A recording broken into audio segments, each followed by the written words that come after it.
as well. Ginger really stimulates the metabolism. It's warming, it gets you going.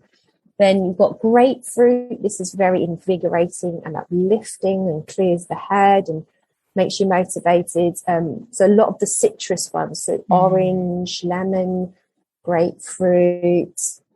Then things like rosemary. These are really powerful oils, so very stimulating, very uplifting, very strong scent.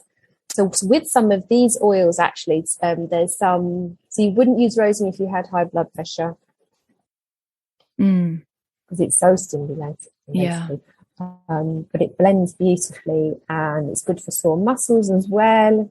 Thyme is very stimulating, and it helps to move the mucus. And thyme is what we use as well for long-term recovery. Say like you've been ill for a long time, this helps to rebuild the body and mind